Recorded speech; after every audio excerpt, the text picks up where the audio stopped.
Ryan, I asked last week to kick it off. Was this an angry version of Ohio State? Yeah, I think so. Especially at the end. But we're going to go back and watch this and see a lot of things and break it down and,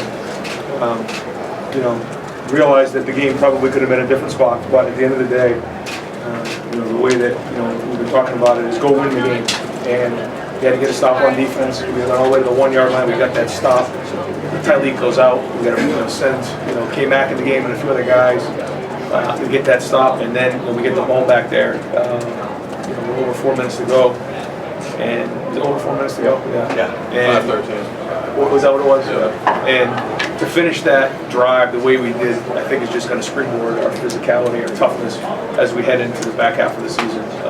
But these guys want it. And one of the things we talked about this week was that, in life you're going to have these opportunities where you got to go will yourself to win. You got to go take something. You got to go find a way to get that thing done, whether it's for your family, your career, or the game of football.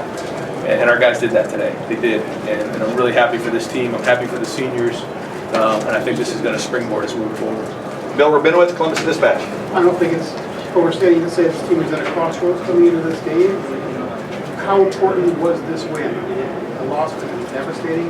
How big is this win? Yeah, I think it's fair to say, Bill, that we were at a crossroads. This wasn't the game for us. We didn't really want to publicly say that, but we said that behind closed doors. This is a big game for us for a lot of reasons. And we get a top 5 win like this on a road in a tough environment.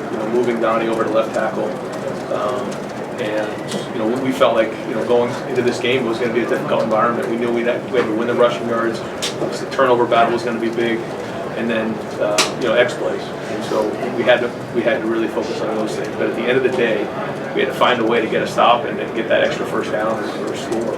And that's what it's going to come down to. And so I think this is going to build us moving forward.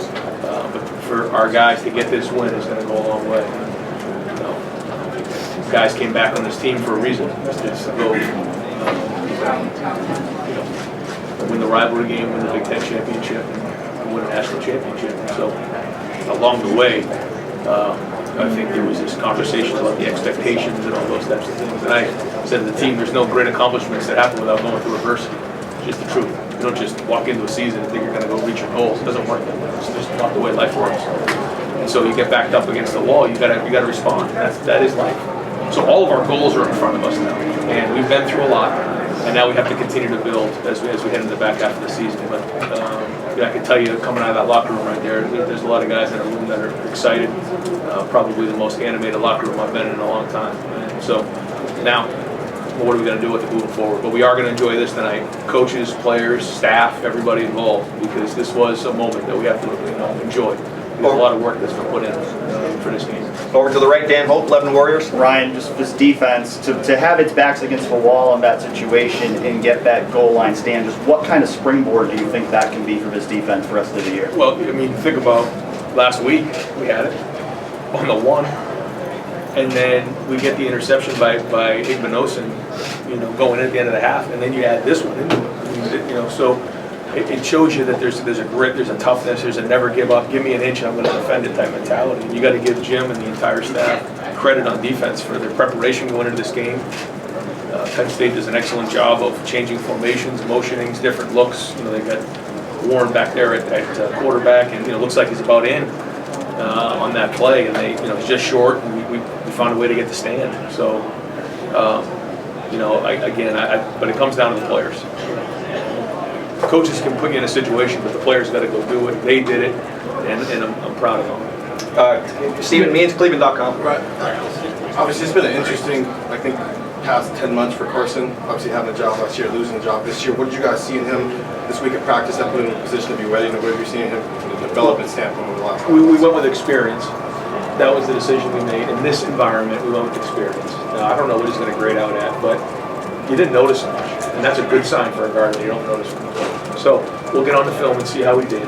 But I think his experience paid off, and he was a big part of his win today. Rob Aller, Columbus Dispatch. Ryan, you talked about an animated locker room, and maybe one of the most animated you've ever been when that game closed out. I know you don't like to listen to the noise, but for you personally, was there justification in terms of the way you've always talked about toughness, you talked about closing it out, defense did it, offense did it? Yeah. So is that, I mean, can you just expand on your emotions at that? Was it relief? Was it, what was it? Yeah, there's a lot there to probably unpack, and I'm not going to get into all of it. But yeah, I mean, there's a lot that goes with being the head coach of Ohio State.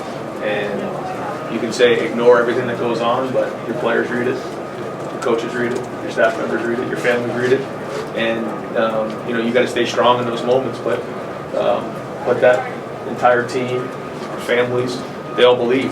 And so to go do that and accomplish that, what we did today in this game in a top 5 victory, it feels good right now. Now, we've still got a lot of football ahead of us, but yeah, right now it feels good. And I'm proud of our team, and I'm proud of our coaching staff.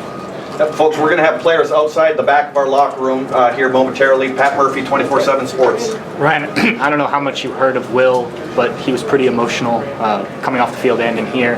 Just what did he give you, bouncing back from 2 big mistakes to seal it at the end with the slide there, which felt kind of justified after the Oregon game? Yeah. I didn't think of it like that. I thought he was just going to continue to run.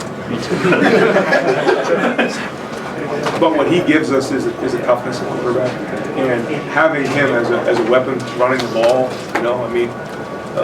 You saw the run that he had when the ball squared out, and that was a really executed play, really well executed play. Travion had an unbelievable block on that play, so it was gut wrenching because it was so well executed. Guys were getting after people and finishing everybody to the ground, and the ball squirts out on the 1-yard line, and it's literally like taking a shot right to the stomach. But there's nothing you can do. You got to regroup and keep playing.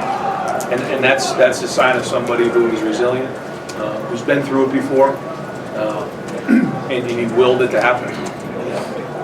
He did. And he had a look in his eye all week that he was not going to lose this game. Whether it was because it was a top 5 team or it was from the state of Pennsylvania, a place that he grew up, wanted to be a Nittany Lion. I think all that probably played into it. He just refused to lose, and that mentality helped us win. This is going to be the final question for Coach Tim May, Letterman Row. Yeah, right. Have you ever been in a game with so many key, crazy, game-turning plays? I mean, the ball, like you said, coming off Will Howard's knee there and goes out of bounds, touchback. But Quinchon, David Zigmanosin gets a holding call or pass interference call.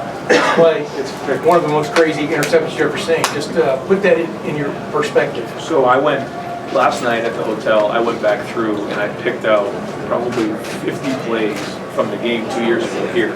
If you remember that first half, that was almost as crazy. And I said to the guys at halftime, I don't know what's going to happen, but there's going to be a score. And it's probably going to be around 14-10, 17-14. And sure enough, that's exactly what happened. And it was like, you get to halftime, and like, whoa. It was the same way, if you remember, 2 years ago. And then even in the second half, it was craziness. And then JT got a bunch of turnovers, and the game flipped real quick. So we were sort of prepared for a crazy game that way. It just happens here against Penn State. And we're going to go back and look at ways that we felt like maybe we could have won by multiple scores and all that. But ultimately, you got to go win the game in the fourth quarter regardless of the score. So it was another one of those crazy games. Coach, thank you very much.